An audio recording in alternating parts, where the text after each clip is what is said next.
यह कहानी एक लड़के की है। उससे एक लड़की प्यार करती थी और शायद वह लड़का भी उससे प्यार करता था।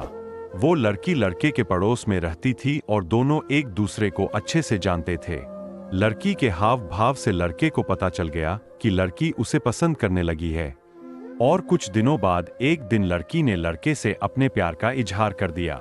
लड़का भी उससे प्यार करता, लेकिन वह लड़की से कभी कह नहीं पाया क्योंकि वह डरता था कि कहीं लड़की ने मना कर दिया, कहीं वह नाराज हो गई तो वह क्या करेगा। इसलिए उसने कभी नहीं कहा। और जब लड़की ने अपने प्यार का इजहार किया तो लड़के ने भी एक्सेप्ट कर लिया और अब दोनों एक हो गए। अब दोनों एक दूसरे से रोज फोन पर बात करने लगे। कुछ महीने तक ऐसे ही चलता रहा और एक दिन लड़के ने लड़की से कहा, मैं तुमसे शादी करना चाहता हूं, तो लड़की ने भी हाँ कर दी। लेकिन शादी के लिए दोनों को अपने घर वालों को मनाना था। लेकिन उससे पहले ही लड़के की मां को उनके बारे में पता चल गया। पर लड़के की मां ने कुछ नहीं कहा, उन्होंने इग्नोर कर दिया। पर कुछ दिनों बाद लड़के की मां ने लड़के के पापा को सब बता दिया और वह इस रिश्ते के लिए राजी नहीं थे, तो उन्होंने लड़के के लिए दूसरी जगह रिश्ता देखना शुरू कर दिया। और जब फिर लड़की ने लड़के के पास फोन किया तो लड़की का फोन देखकर लड़के की आंखों में आंसू आ गए। लड़के ने फोन उठाया और लड़की को सब बता दिया कि उसके पापा उसके लिए दूसरी जगह रिश्ता देख रहे हैं।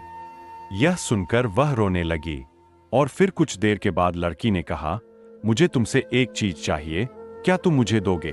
तो लड़के ने कहा, क्या चाहिए बोलो।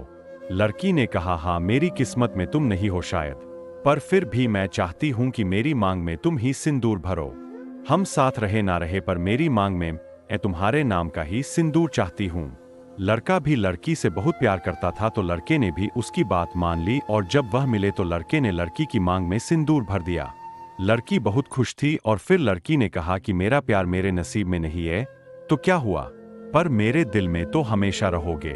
और फिर 1 साल के बाद लड़के के पापा ने उसकी शादी कहीं और तय कर दी। कुछ समय के बाद शादी का दिन आ गया तो लड़का अपनी शादी का कार्ड देने लड़की के पास पहुंचा और जब दोनों ने एक दूसरे को देखा तो दोनों की आंखों में आंसू आ गए। शादी का कार्ड देखकर लड़की रोने लगी। लड़के ने उसे शादी का कार्ड दिया और अपनी आंखों में आंसू लिए वहां से चला गया। शादी के दिन लड़की उसकी शादी में गई और दोनों एक दूसरे को देखकर उदास हो गए। लड़के की शादी तो हो गई, पर 2 दिन बाद लड़की ने लड़के के पास फोन किया। दोनों ने एक दूसरे से बात की। कुछ दिन तक तो ऐसे ही चलता रहा और फिर एक दिन लड़के की वाइफ को उस लड़के के बारे में पता चल गया, तो दोनों में लड़ाई शुरू हो गई और फिर लड़के को उस लड़की से बात करना बंद करना पड़ा और इस तरह से दोनों बिछड़ गए। लड़के ने तो शादी कर ली, पर लड़की ने आज तक किसी और से शादी नहीं की। इस कहानी में जो लड़का है उस लड़के का नाम मोहित है और लड़की का नाम सीता। मेरा मानना है कि मोहित को अपने घर वालों से बात करनी चाहिए थी, उनको मनाना चाहिए था, फिर चाहे कुछ भी करना पड़ता। इसी से बहुत सारे सच्चा प्यार करने वाले कभी सफल नहीं हो सके।